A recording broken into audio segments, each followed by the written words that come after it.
미국 셧다운 드디어 해제되었습니다. 트럼프가 서명했습니다. 그렇지만 셧다운 해제 이후 금값 오히려 더 오르고 있습니다. 정부가 멈추면 경제 모든 것이 스톱할 것 같았지만 금은 멈추지 않았습니다. 안녕하세요. 임플란트 타이거입니다. 전 세계의 이목이 집중되었습니다. 미국의 연방정부 셧다운 사태 때문인데요. 드디어 해제됐습니다. 시장은 반응했습니다. 위기 해소에 안도했고요. 또 일부 주식 같은 경우에는 반등하기 시작했습니다. 자, 그런데 셧다운 해제되면 금값은 떨어질 것이다 예측하는 사람들이 많았는데요. 그런데 떨어지기는커녕 오히려 강세를 유지하고 있습니다. 셧다운이 끝났는데 금값이 떨어지지 않는 이유 뭘까 궁금하실 텐데요. 금은 안전자산입니다. 그러니까 불확실성을 키우면 키울수록 금의 가치는 더 커질 수밖에 없는데요. 미국의 셧다운이라는 것은 여러 가지 의미가 있습니다. 세계 경제의 핵심 국가가 미국인데요. 이런 핵심 국가가 예산을 제대로 집행하지 못한다는 것, 이것은 단순한 행정 문제가 아닙니다. 경제 자체의 불확실성을 키울 수밖에 없고 신용 리스크도 더 커질 수밖에 없습니다. 그래서 셧다운 길어지면 길어질수록 투자자들은 금을 선택하는데요. 달러 대신 오히려 금을 선택합니다. 그러니까 셧다운 해제되기 전까지는 달러는 약세, 그리고 금값은 상승하게 되는데 지금 현재 셧다운 끝났는데도 불구하고 금이 오히려 오르고 있습니다. 10월 말이었습니다. 셧다운 위기설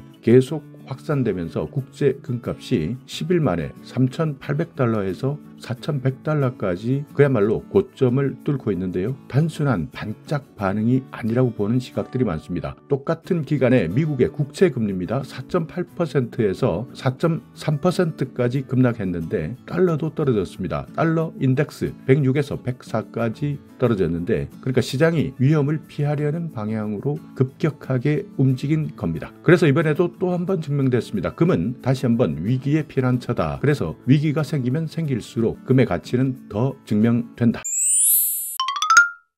그런데 이렇게 셧다운이 끝나게 되면 위험 자산들이 회복됩니다. 안전자산인 금은 약세로 전환됩니다. 그렇지만 이번에는 그 반대로 움직이고 있습니다. 자, 이유가 뭘까? 도대체 왜 이렇게 보통 셧다운 불확실성이 해소되고 나면 대부분의 자산은 위험 자산 쪽으로 움직이는데 오히려 왜 금이 반대로 더 올라갈까? 이유는 간단합니다. 셧다운은 끝났지만 경제 자체의 불확실성, 이것이 여전히 남아있다고 보는 사람들이 많기 때문입니다. 그러니까 셧다운 일단 불확실성은 해소되었지만 그 이후에 세계 경제는 어떻게 움직일까? 여기에 대한 믿음이 지지하지 못했다는 겁니다. 그러니까 경제 불확실성은 여전히 남아있기 때문에 금은 오히려 더 올랐다. 여기에다가 11월 발표한 미국 제조업 지수도 있습니다. 예상보다 낮았습니다. 실업수당 청구 건수도 오히려 증가했다고 하는데요. 이렇게 미국의 제조업 지수가 예상보다 낮고 실업수당 청구 건수도 계속 증가하게 되면 이것은 시장에서는 경기 둔화 신호로 해석할 수밖에 없습니다. 그리고 미국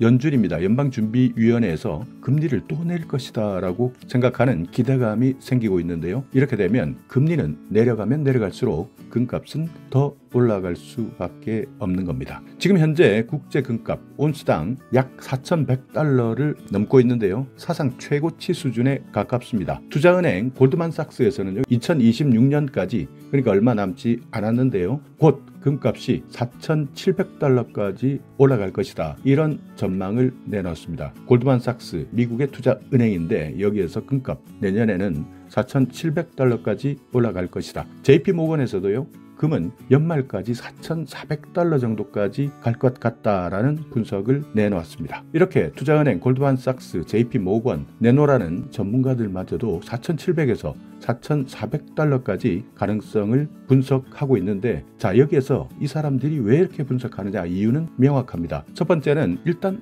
금리 인하입니다. 연방준비위원회 금리 인하 사이클에 진입했다, 이렇게 보고 있는 것이고요. 또 하나는 달러가 계속 약세로 갈 것이다. 달러 약세, 트럼프가 현재 원하고 있는 방향입니다. 그래서 달러 약세도 지속될 것이다. 그리고 아직까지 전쟁들이 끝나지 않았습니다. 지정학적 긴장감, 특히 중동이나 유럽, 동아시아 불안정성 계속 존재하고 있습니다. 전쟁 금방 끝난 것처럼 분위기가 바뀌다가 아직까지도 다시 긴장 상태로 가고 있다. 그러니까 이 세 가지, 첫째 연준 금리 인하, 둘째 달러 약세가 지속된다, 셋째 지정학적 긴장감 계속 유지된다. 이때는 금값은 떨어질 이유가 없는 겁니다. 역사적으로도 한번 살펴보면요. 2013년입니다. 이때는 오바마 대통령 시절인데요. 이때도 셧다운 있었습니다. 16일 동안 셧다운이 있었는데 금값 이때는요 1200달러 초반까지 떨어졌지만 종료 이후 2달 만에 1400달러를 회복했었습니다. 이때도 경제 불안이 해소되지 않았기 때문이었고요. 셧다운 해제되었는데도 미국의 GDP 성장률이 하락했고 연방준비위원회에서 양적 완화 그러니까 금리를 인하하면서 금값은 반등했던 일이 있었습니다. 2013년. 자, 그리고 2018년 트럼프 행정부입니다. 그러니까 트럼프가 2018년 대통령을 할 때 이때 최장 35일 이어졌습니다. 셧다운 35일. 이때 미국 증시 9% 하락했지만 금값은 7% 상승했습니다. 그리고 셧다운 해제 35일 만에 해제되었는데요. 이 해제 이후 석 달 동안에 금은 1270달러에서 1340달러로 계속 올라갔습니다. 자, 국제 금시세 그리고 우리나라 김치 프리미엄 국내 금시세 어떻게 영향을 받을까? 국내 금시세는 국제 시세 기준도 중요하지만 환율의 영향을 많이 받습니다. 달러가 오르면 금값도 자연스럽게 오를 수밖에 없는데 실제 올해 10월 금값, 국제 금값이 8% 상승할 때 한국 KRX 금 현물입니다. 11% 상승했습니다. 그러니까 국제 금값이 8%지만 한국에서는 11%, 3% 차이 날 만큼 가파르게 올랐는데 이유는 환율이었습니다. 원달러 환율 1430원까지 오르면서 환차익 효과가 더해졌기 때문입니다. 그러니까 달러가 강세일수록 원화는 약세고요. 한국 돈의 가치가 떨어지게 되면 국내 금값은 오히려 더 강세로 이어지는 겁니다. 최근 개인 투자자들의 금 관련 자금 유입이 다시 늘어나고 있다고 하는데요. 올해 금 ETF 순매수액만 따져보면 지난해보다 60% 증가했다고 합니다. 특히 50대, 60대 투자자 비중이 절반을 넘었는데요. 한국예탁결제원에서는 이렇게 금매수액, 순매수액 자체만 전년 대비 60% 증가했다. 그래서 금은 위기 때마다 이익을 준다. 속담 아닌 말이 확실히 자리 잡고 있는 겁니다. 미국의 셧다운 해제 분명 시장의 안도감은 좋습니다. 그렇지만 단기적인 안정일 뿐 아직까지 근본적 불확실성은 여전히 남아있다. 인플레이션이 완전히 잡힐지 그리고 둔화되고 있는 세계 경제가 다시 한번 뛰어오를지 이런 상황에서 금이 다시 핵심 자산의 위치로 돌아오고 있는데요. 단기 급등 이후에는 물론 조정 있을 수 있습니다. 앞으로 금값 올라가다 조정받을 수도 있지만 금리 인하 사이클이 본격화되게 되면 금은 또 한 번 새로운 고점 아까 말씀드린 대로 4,400에서 4,700달러까지 돌파할 가능성도 높은 때입니다. 자, 그래서 지금은 금 파는 것보다는 흐름을 계속 보고 읽어볼 때입니다. 자, 오늘 영상 여러분께 조금이나마 유익한 정보가 있었다면요. 오늘도 구독 그리고 좋아요 부탁드리겠습니다.